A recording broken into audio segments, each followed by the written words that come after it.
तो आज हम लोग बात करने वाले हैं हिटलर के बारे में कि हिटलर ने क्यों इतने ज्यादा यहूदियों को मारा था। तो देर किस बात की, चलिए शुरू करते हैं अपनी वीडियो। मैंने 80% यहूदियों को खत्म कर दिया है और सिर्फ 20% यहूदियों को छोड़ा है। तो मेरे मरने के बाद तुम लोगों को एहसास होगा कि मैंने ये 20% यहूदी भी क्यों छोड़े। ये अल्फाज एडोल्फ हिटलर के थे। हिटलर का नाम सुनते ही जहन में ये सवाल आता है कि इसने बड़े पैमाने पर यहूदियों का कत्ले आम क्यों किया था। आखिर हिटलर यहूदियों से इतनी नफरत क्यों करता था और इसने यहूदियों को जर्मनी से क्यों निकाला था।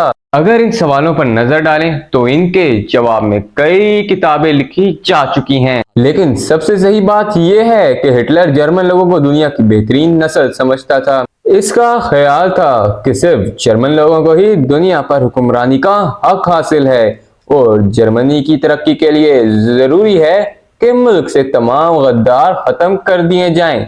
ये इंसान की तरक्की में रुकावट है। पहली जंग अजीम में जर्मनी में रहने वाले यहूदियों ने पर्दे के पीछे जर्मनी माशरे के खिलाफ कई साजिशें की और इसके दुश्मनों का साथ दिया था। जर्मनी में रहते हुए जर्मन के खिलाफ काम करना हिटलर के नजदीक नाकाबिले माफी जुर्म था।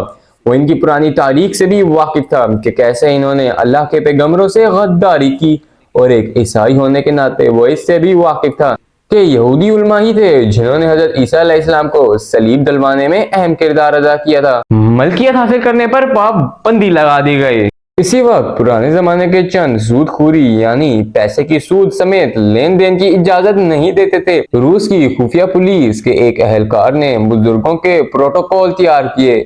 इन प्रोटोकॉल में कहा गया कि यहूदी पूरी दुनिया पर कब्जा करने की साजिश कर रहे हैं। इन दस्तावेजात में आलमी यहूदी रहनुमाओं की एक मीटिंग के कमेंट्स शामिल किए गए जिनमें उन्होंने पूरी दुनिया पर काबिज होने के मंसूबों को अमली शक्ल दी। इनका मकसद ये था कि जंगी तंजीमों और एजेंसियों के जरिए सियासी जमातों, मईशत और अवामी राय को कंट्रोल करना और अपने मकासद के लिए इस्तेमाल करना था। प्रोटोकॉल्स को दुनिया के मुख्तलिफ ममालिक में शाया किया गया। नवंबर 1938 की रात को रियासत भर में यहूदियों के खिलाफ तशद्दुद शुरू हो गया। ये किसी मजबूरी के तहत नहीं हुआ था बल्कि प्रेस में एक जर्मन अफसर के कत्ल पर जर्मनों के गुस्से का नतीजा था। 2 दिनों में 250 से ज्यादा यहूदी इबादत गाहें जलाई गईं, 7000 से ज्यादा यहूदी कारोबारों में लूट मार की गई और इन्हें तबाह कर दिया गया। दर्जनों यहूदियों को कत्ल किया गया और यहूदी कब्रिस्तानों, अस्पतालों, स्कूलों और घरों को लूटा गया। सड़कों पर बिखरे हुए दुकानों की खिड़कियों के शीशों की वजह से इस रात को क्रिस्टल नाइट यानी टूटी हुई शीशों की रात कहा जाने लगा।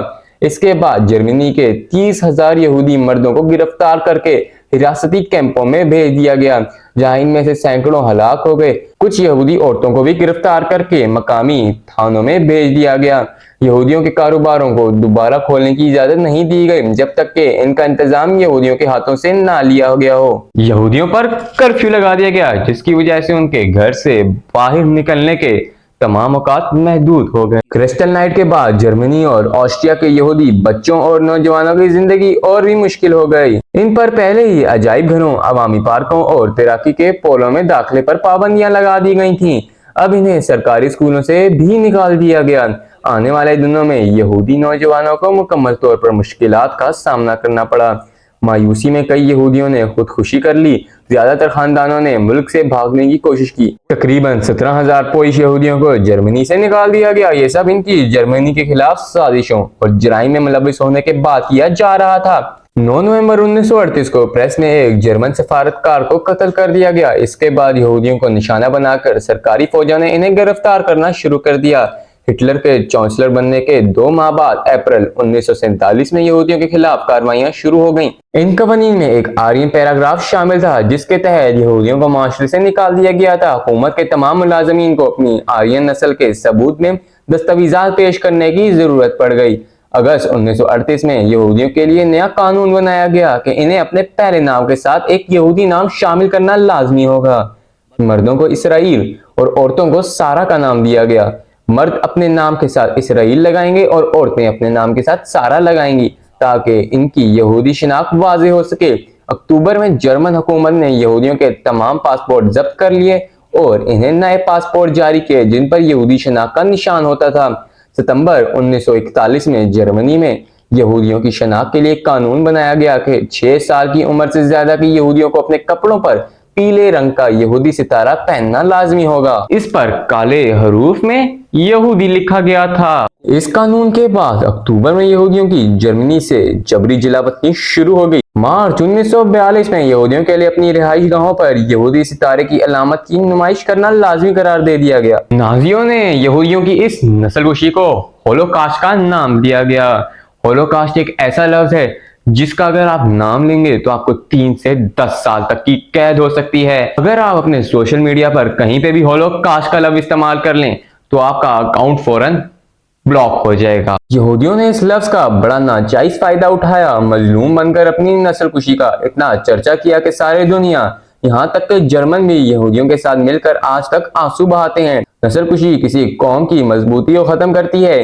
इंसानी हकूक की संगीन खिलाफ वर्जियां, बच्चों के सामने वालिदैन का कत्ल, वालिदैन के सामने बच्चों का कत्ल और भाइयों के सामने बहनों की बेइज्जती की गई, बिल्कुल वैसे जैसे सबरा और शतीला के कैंपों में मुसलमानों की गई। लेकिन यहूदी मुसलमानों के खून को ज्यादा अहमियत नहीं देते। उनके अपने बच्चे कत्ल होते हैं तो वो आंसू बहाते हैं, लेकिन यही अगर वो मुसलमानों के साथ करते हैं तो उन्हें इस पर कोई पछतावा नहीं होता। कहा जाता है कि जब यहूदी इजराइल से फलस्तीन गए तो उन्होंने फलस्तीनियों पर बहुत जुल्म ढाए। नाजियों और फाशिस्तों ने यहूदियों की आर्मी साजिश को बेनकाब किया था और इसे रोकने की कोशिश की थी।